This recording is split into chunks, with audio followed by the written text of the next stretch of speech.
আসসালামু আলাইকুম রহমতুল্লাহ। কেমন আছেন আপনারা সবাই? আশা করি ভালো আছেন।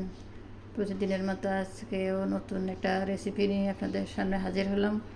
তো দেখতেছেন আমি কেটে বেছে নিয়ে আসছি আজকে, আগে কিন্তু আপনাদের দেখাইতে পারি নাই। তো আমি রান্না করবো আজকে ডাটা আর চিংড়ি মাছ। চিংড়ি মাছটা আমি এখনও কাটি নেই, কেটে নিব। আর ওই যে চিংড়ি মাছ ডাটা আর হলো রান্না করব গরুর গোশত দিয়ে, কাঁঠালের বিচি দিয়ে ভুনা করব। গরুর গোশতটাও আমি ধুয়ে নিয়ে আসলাম, বাজার থেকে কেটে নিয়ে আসছে, অবশ্য কাটতে হয় নাই, আমি ধুয়ে পরিষ্কার করে নিয়ে আসলাম। আর এর সাথে যা যা থাকবে আপনারা দেখতে থাকেন। রান্নার ভিতরে কিন্তু অনেক কিছু থাকে টিপস, তো না দেখলে কিন্তু পুরো ভিডিওটা বোঝা যাবে না। আপনারা অবশ্যই পুরো ভিডিওটা দেখবেন, স্কিপ না করে, তাহলে দেখবেন যে অনেক কিছু রান্নার নতুন নতুন টিপস পাওয়া যাবে। তো আমি গরু গোশতটা এখানে প্রেসার কুকারে সরাসরি দিয়ে দিলাম, আর দিয়ে দিলাম এখানে গুঁড়া মশলা, হলুদ, স্বাদমতো মরিচ আর স্বাদমতো লবণ, আর দিয়ে দিলাম গরম মশলা, এলাচ, দারচিনি দিলাম। আর এখানে বাটা মশলাগুলো দিয়ে দিব আমি। গরু গোশত যেহেতু প্রায় 1.5 কেজি, আমি এখানে 3 টেবিল চামচ পরিমাণ রসুন বাটা দিব, আর দিয়ে দিব 3 টেবিল চামচ পরিমাণ আদা বাটা। আদা রসুন বাটা এবং সাথে সরিষার তেল দিয়ে দিব আমি। গরু গোশতের সাথে সরিষার তেলটা হলো খেতে ভালো লাগে বেশি, সরিষার তেলেই আপনারা রান্না করবেন, চেষ্টা করবেন। আর আমি তো এমনি বরাবরই সরিষার তেলেই খাই রান্নার জন্য। তো সব কিছু দিয়ে আমি একটু মেখে নিলাম। তো কাঁচা পেঁয়াজ কাটাটা দেওয়া হয়নি, তো এখন পেঁয়াজটা দিয়ে দিলাম। পেঁয়াজ কাটা ভুলে গেছি, তো মনে হলো যে পেঁয়াজ দেওয়া হয়নি। তো পেঁয়াজটাও দিয়ে আমি আরেকবার নেড়ে ছেড়ে এটাকে আমি এখন ঢাকনা দিয়ে কষাবো মিনিট 5। তেল মশলা সাথে পেঁয়াজ সাথে কিছুক্ষণ আমি কষাই নেব, হালকা আগুনে, বেশি আগুন দেব না। তো মিনিট 5 কষাই নিলাম আমি। এখানে তেল মশলা গরুর গোশের সাথে পানি ছাড়া দেখা যাচ্ছে যে মানে শুকনা শুকনা হয়ে গেছে, কষানো হয়ে গেছে। তো আমি কষাই নিলাম। বয়স দেওয়ার সময় ইদানিং আমার বারবার ফোন আসে আর মাঝখানে বয়সটা কমে যায়। তো কষাই নিয়ে আমি এখানে অল্প পানি দিয়ে এখন আরেকটু নেড়ে ছেড়ে এটাকে এখন আমি প্রেসার কুকারে ঢাকনাটা দিয়ে দিব। শুরুতে কিন্তু প্রেসার কুকারে ঢাকনাটা দিয়ে দিলে মাংসটা কষানো কম হয় আর সিদ্ধ হয়ে যায়, তো তখন আর বেশি খেতে ভালো লাগে না, একটু পানসে পানসে লাগে। তো এই জন্য আমি আগে ভালো করে কষাই নেই, তারপরে হলো প্রেসার দিয়ে সিদ্ধ করে নিই গোশতটাকে। তো যে চিংড়ি মাছটা আমি কেটে বেছে হলুদ লবণ মেখে নিয়ে আসলাম। এখন চিংড়ি মাছটা একটু ভেজে নিব আমি ডাটা রান্নার জন্য। চিংড়ি মাছটা আমি একটু ভেজেই রান্না করি। এটা চিংড়ি মাছটা ভেজে রান্না করলে হয় ফ্লেভারটাও খুব সুন্দর আসে, আবার খেতেও ভালো লাগে। কাঁচা চিংড়ির চেয়ে হালকা মানে একবারে ডিপ ফ্রাই না করে একটু ভেজে রান্না করে। তো চিংড়ি মাছটা ভাজতে দিয়ে আমি এদিকে প্রেসার কুকারের ঢাকনাটা উঠায় নিলাম। 5 মিনিট আমি গোশতটা কষাই নিলাম। যেহেতু গোশতটা ছোট ছোট করে কাটা ছিল, আমার সাহেব হলো গোশতটা কি বলে বিরিয়ানির জন্য রেডি করে আনছি, কিন্তু আমি বের করে এখন ভুনা করে ফেলছি। আমি জানতাম না, পরে আবার বললো তবে এটা বিরিয়ানির জন্য নিয়ে আসছি। যাই হোক, এটা সিদ্ধ হয়ে গেছে। এখন আমি এই যে কাঁঠালের বিচিটা দিয়ে দিলাম। গোশের সাথে কাঁঠালের বিচিটা আমি দিয়ে আর একটু পেঁয়াজ দিয়ে দিব। পেঁয়াজ শুরুতে মনে হচ্ছিল একটু কম হয়েছে, এখন আরও কিছু পেঁয়াজ আমি দিয়ে ভালো করে নেড়ে ছেড়ে মিক্স করে নেব। মিক্স করে এখানে আরও কিছুক্ষণ আমি কষাবো কাঁঠালের বিচি আর হলো গোশের সাথে কিছুক্ষণ কষাই নেব। এইদিকে আমি ডাটাটা বসাই দিব। একটা চুলায় কড়াই বসাই দিয়ে দিলাম সরিষার তেল। এখন আমার সরিষার তেলের মুখ খোলা হয়নি, সয়াবিন তেলটা ছিল। সয়াবিন তেল দিয়ে পেঁয়াজ দিয়ে মিনিট খানিক ভেজে নিলাম। পেঁয়াজটা কিন্তু মিনিট খানিক ভেজে নিয়েছি। মিনিট খানিক ভেজে নেওয়ার পরে আমি এখানে দিয়ে দিলাম রসুন বাটা। রসুন বাটা দিয়ে দিলাম 2 টেবিল চামচ। রসুন বাটাটাও পেঁয়াজের সাথে একটু ভেজে নিলাম, তাও মিনিট খানিক ভেজে আমি এখানে পানি দিয়ে দিলাম। পানিটা আমি একটু বেশি দিলাম, দেখতে পাবেন সামনে। তো পানি দিয়ে আমি এখানে গুঁড়ো মশলা দিয়ে দিলাম, হলুদ গুঁড়া, আর মরিচ গুঁড়া। ডাটার সাথে কিন্তু বেশি মরিচ যায় না, তো আমি আর স্বাদ মতোই মরিচ দিলাম। যারা বেশি মরিচ খেতে চান তারা পরিমাণ নিজেদের স্বাদ মতো দেবেন। তো দিয়ে দিলাম স্বাদ মতো লবণ, হলুদ, মরিচ, লবণ দিয়ে নেড়ে চেড়ে আমি এখানে দিয়ে দিব কাঁঠালের বিচি। আজকে কিন্তু আমি 2 তরকারিতেই কাঁঠালের বিচি দিচ্ছি। এখন হলো কাঁঠালের সিজন, আর কাঁঠালের বিচিটা খেতে খুব ভালো লাগে। আমরা তো বেশিরভাগ তরকারিতেই আলু দেই সাথে, কিন্তু এখন আলুর অল্টারনেট হলো কাঁঠালের বিচি। কাঁঠালের বিচিটা যেমন খেতে ভালো লাগে, আবার মানে প্রচুর পুষ্টি সমৃদ্ধ খাবার। কিন্তু আপনারা কাঁঠালের বিচি দিয়ে তরকারি রান্না করতে চেষ্টা করবেন, ভালো লাগবে। তো আমি দিয়ে দিলাম এই যে ডাটাগুলা, সুন্দর করে কেটে বেছে নেওয়া ডাটাগুলো। আমার ফ্রিজে অনেক দিন ছিল, প্রায় 2 সপ্তাহ। তো আমি ভাবছি এগুলো মনে হয় নষ্ট হয়ে যাবে, কিন্তু বের করে দেখি মাশাআল্লাহ অনেক সুন্দর রয়েছে।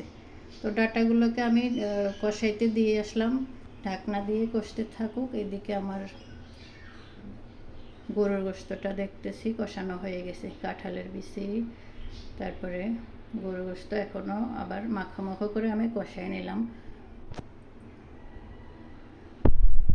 এর মাঝখানে আমি এখানে ভাজা জিরের গুঁড়োটা দিয়ে দিয়েছি, কিন্তু জিরে যেহেতু আমি ভাজা খাই এজন্য আমি রান্নার শুরুতে না দিয়ে মাঝামাঝি দেই, কখনো শেষে দেই, মানে সুবিধা মতো সময় দেই। তো দেখানো হয়নি আপনাদেরকে, ভাজা জিরের গুঁড়োটা আমি দিয়ে নিয়েছি আর কষানো হয়ে গেছে। এখন আমি এখানে পরিমাণ মতো ঝোল দিয়ে দিলাম। আমার প্রয়োজন মতো, যদি আপনারা ঝোল বেশি খেতে চান পাতলা, তাহলে বেশি দেবেন। আমি যেহেতু আজকে ভুনা করব, তো এই জন্য আমি বেশি ঝোল দিই নাই। আর দিয়ে দিলাম আমি শাহি গরম মশলা গুঁড়া, গরম মশলার গুঁড়োটা দিলাম। তো নেড়ে ছেড়ে আমি এখানে কিছুক্ষণ ঢাকনা দিয়ে রান্না করব। আর 2টো কাঁচামরিচ দিয়ে দিব আমি এখানে, 2টো কাঁচামরিচ ভেঙে দিব, বেশি দেব না। আমার বাসায় কিন্তু জাল খেতে চায় না লোকজন, একটু জাল হলে তারা মানে চিল্লাচিল্লি শুরু করে দেয়। তো আমি 2টো মরিচ দিলাম। আর এখন আমার হলো কি, কিছুক্ষণ 2 মিনিট রান্নার পরে মনে হলো যে প্রেসারে আমি 2টা সিটি দিয়ে নিই, তাহলে কাঁঠালের বিচিটা তাড়াতাড়ি সিদ্ধ হয়ে যাবে। তো ওখানে আমি 2 মিনিট ঢাকনা দিয়ে রান্না করার পরে আবার প্রেসারের ঢাকনাটা দিয়ে দিলাম। 2টা সিটি দিলে কিন্তু বিচি সিদ্ধ হয়ে যাবে, বেশি কিন্তু দেওয়া যাবে না, তাহলে আবার গলে যাবে। তো এদিকে আমার ডাটাটাও কিন্তু কষানো হয়ে গেছে, সুন্দর শুকনো করে আমি কষাই নিলাম। এখন আমি এখানে দিয়ে দিব নারিকেল ব্লেন্ড করা নারিকেল দিয়ে দিব আমি 2 টেবিল চামচ। আমি কিন্তু ইদানিং কাঁঠালের বেশি নারিকেলের তরকারিটাই বেশি রান্না করতেছি। তো আপনারাও কিন্তু চেষ্টা করবেন, যারা নারকেল দিয়ে তরকারি খাননি এখনও, চেষ্টা করবেন নারকেল কাঁঠালের বেশি এইভাবে দিয়ে রান্না করলে কিন্তু খেতে খুব ভালো লাগে। তো আমি এখানে মিনিট খানেক একটু ঢেকে নিলাম, একটু ফ্লেভার আসবে নারকেলটার। মিনিট খানেক বেশি ইয়ে করা যাবে না, তাহলে আবার লেগে যাবে। এখনও জল দেই নাই আমি। তো এই যে নেড়ে ছেড়ে আমি এখন দিয়ে দিব ঝোল। ঢাকনা উঠাই দেখলাম যে শুকনো করে মাখো করে কষানো হলো নারকেলের সাথে ডাটা কাঁঠালের বিচি। তো এখন আমি ঝোল দিয়ে দিব। ডাটাটা যত সিদ্ধ হওয়ার জন্য পরিমাণ মতো ঝোল দিব।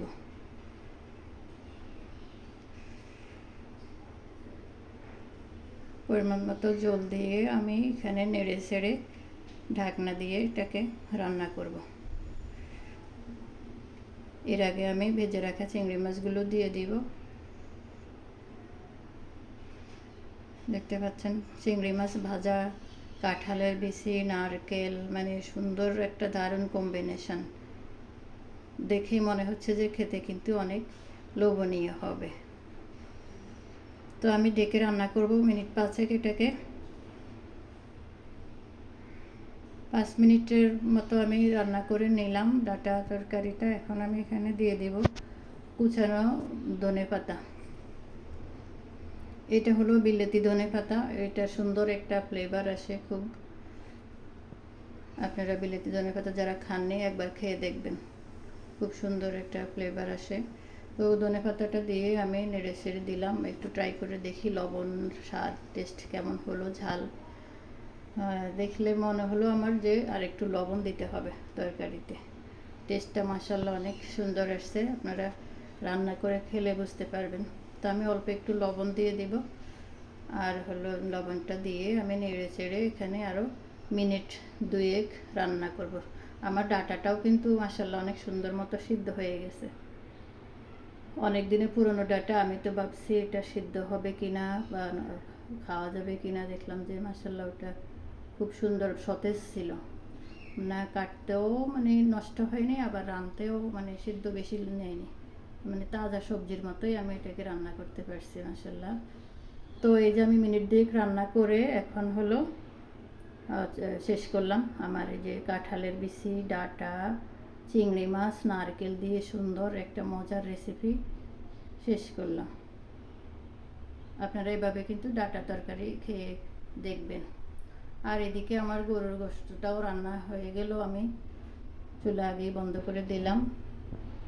বোনা বোনা মাখা মাখা করে আমি গরুর গোশত এবং কাঁঠালের বিচি দিয়ে রান্না করলাম। কাঁঠালের বিচি দিয়ে গরুর গোশত রান্নাটাও কিন্তু খেতে অসাধারণ লাগে। আপনারা যারা কাঁঠালের বিচি দিয়ে গরুর গোশত খাননি, একবার খেয়ে দেখবেন, একবার খেয়ে দেখবেন যে এটা কি মজার একটা রেসিপি, না খেলে মিস করবেন।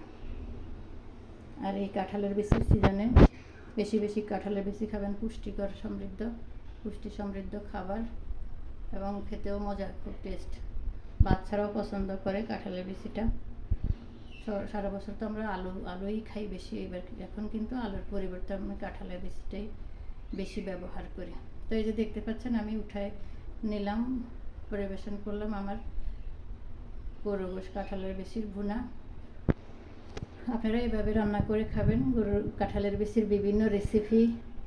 তো আমার আজকে রান্না বান্নাটা আপনাদের কেমন লাগলো? যদি ভালো লাগে অবশ্যই আমার চ্যানেলটা সাবস্ক্রাইব করবেন, একটা লাইক দিবেন, কমেন্ট করে জানাবেন আপনাদের ভালো লাগলো না খারাপ লাগলো, কোন বিষয়টা খারাপ লাগলো। জি, আসসালামু আলাইকুম ওয়া রাহমাতুল্লাহি ওয়া বারাকাতুহু।